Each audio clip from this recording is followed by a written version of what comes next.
Do you throw away loads of these? Smart gardeners never throw them away, and there's a very good reason why. Most of us get through loads of these in a year, and here's the crazy thing. They have so many clever uses in the garden, and once you know what they can do, you will never throw them away again. Let's start with the most common way of using egg boxes, trays or cartons, and that's to sprout or chit potatoes ahead of planting. Now each of these little cups is the perfect size for holding on to our seed potatoes like that, keeping them nice and secure as they sprout on a sunny windowsill or a bench in the greenhouse. These fellows have lovely short, stubby, healthy green shoots or chits, so they're ready for planting. Cheers, egg tray.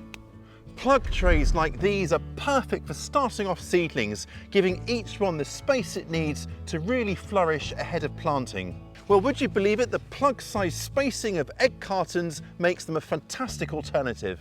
The first job before using egg trays is to spike them, very satisfying, to create some drainage holes. What this does is that it means that excess water can just drain out of the bottom so that the egg trays don't become really saturated and they don't fall apart quite as quickly. So we've got holes in our egg tray or egg carton. Now we can get cracking. Get it? Never mind. Right, fill up our little carton like that with just an all-purpose potting mix. I've pre-wetted this already so it's kind of got even moisture throughout. And then just like normal, as if sewing into a plug, we're going to make little holes for our seeds and then carefully drop in a couple in this instance, and then just fold the potting mix back over like that. Right, and then to finish, I'm going to just water over the top of them just to make sure that the seeds are properly wet.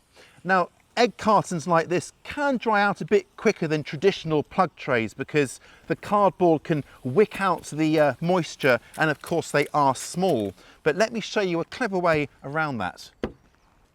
Chuck in your label and then add your sewn carton like this into a bread bag is ideal because it neatly fits around it. Or you could put it in a seed tray with a humidity dome or propagator lid over the top. Now what this does is create a kind of snug environment, and it also stops the moisture being lost as quickly, so it's nice and humid and nice and warm, and it'll hasten germination.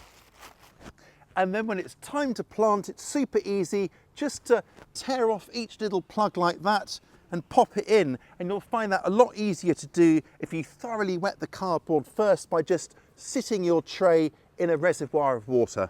An ingenious variation of all this is to use each cup of an egg tray to grow carrots, and there are two ways of doing this. Option one, we're going to remove the bottom of each cup entirely, and the easiest way to do that is just to soak it in water so it gets nice and soft. So I can then just sort of pinch the bottom off like that and widen it out with my finger, and the carrot roots are actually going to grow through these holes and push it open further as they grow. Make your little holes again, and I filled it with an all-purpose potting mix, and then we're going to drop 2 or 3 seeds roughly into each little divot that I've made like that, and then just cover it over. Then once you're done watering, just pop it into either your bread bag or your little propagator lid or humidity dome like this to germinate. Then once your seedlings are up, thin them out just to leave one little carrot seedling in each cell like this. Now the advantage of starting carrots like this away from the bed is that it avoids all the vagaries of germination, things like slugs especially, which love tender young carrot seedlings. And the spacing of these egg trays, each cup, is perfectly spaced for growing a carrot. It's like these were ordained for growing carrots. Then to plant, all I need to do is make an egg tray sized little trench like that, and then just take our tray and lay it in like that and just pack the soil back around it.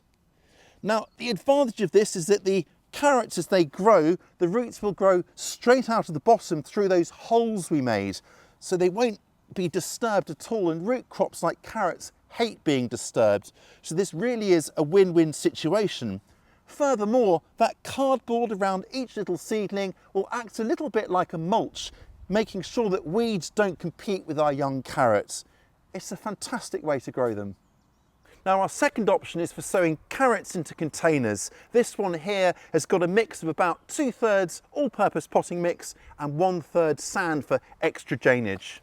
Now I'm going to take our tray like this, our egg tray, and this time make our holes nice and big like that, and we're going to cut it to fit perfectly inside this container.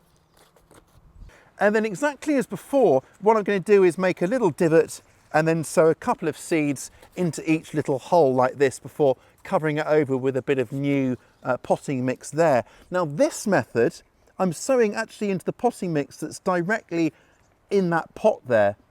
The egg carton here, or egg tray, is just acting like a bit of a guide for us. And again, what it'll do is provide a little bit of a mulch to kind of keep that moisture in and just keep things nice and neat for us. But it's like a ready-made template, and I just love that.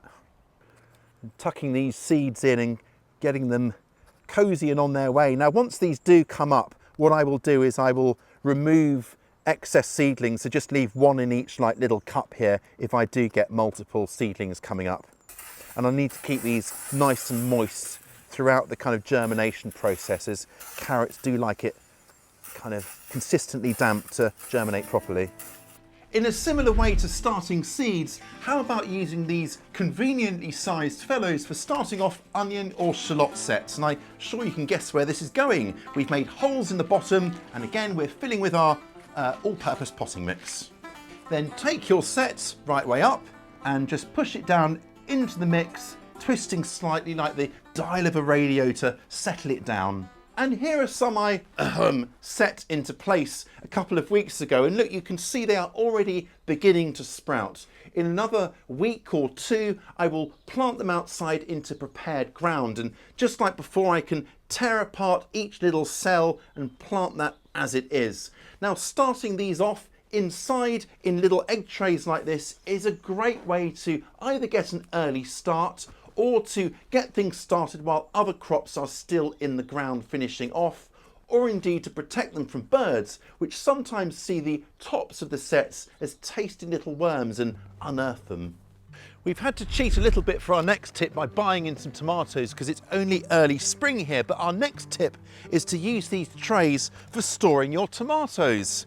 This is a really great way to keep them nice and safe. It separates them all so the diseases won't spread when they're in store, and it's a great way to help stubbornly green tomatoes ripen. They'll ripen beautifully like this, especially if there are some ripe tomatoes in among them.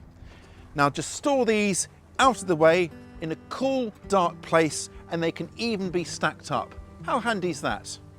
The individual cups are also fantastic for drying and saving your own saved seeds. Now you can add a label into each cup so you know what's what, or just make a corresponding kind of map, if you like, of each seed in the lid opposite.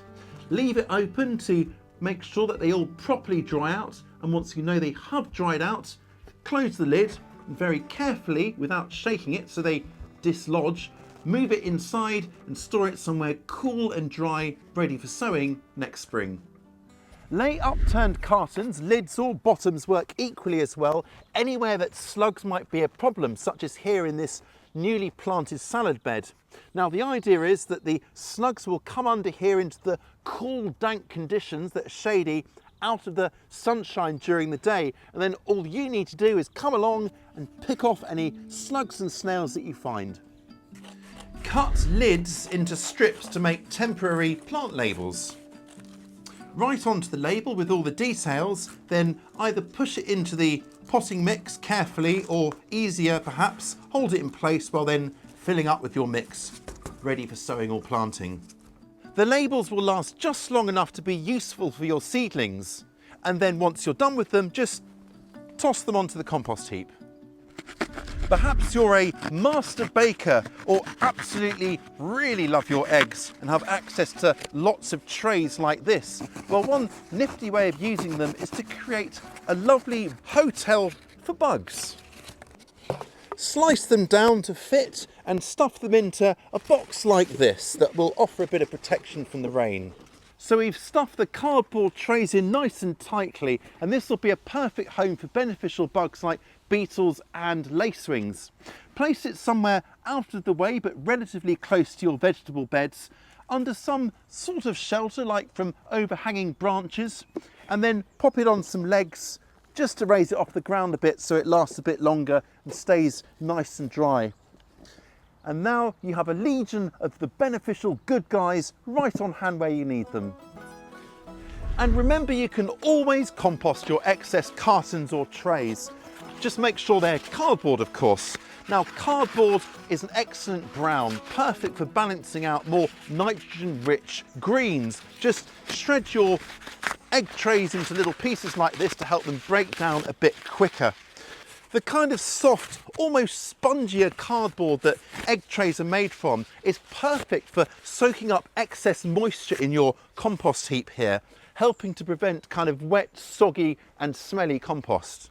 Peel off any kind of shiny labels like this before you add it to your compost heap, and if you do get any blobs of glue you can always cut around that and just throw that in the bin and then tear up your cardboard and add that onto the compost heap.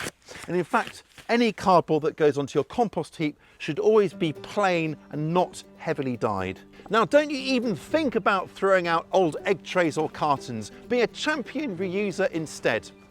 Head on over to one of these videos next to turn old pots or plastic bottles into the ultimate garden must-haves. Or head on over here, if you haven't done so already, to download the completely free abridged version of my book. I'll catch you next time.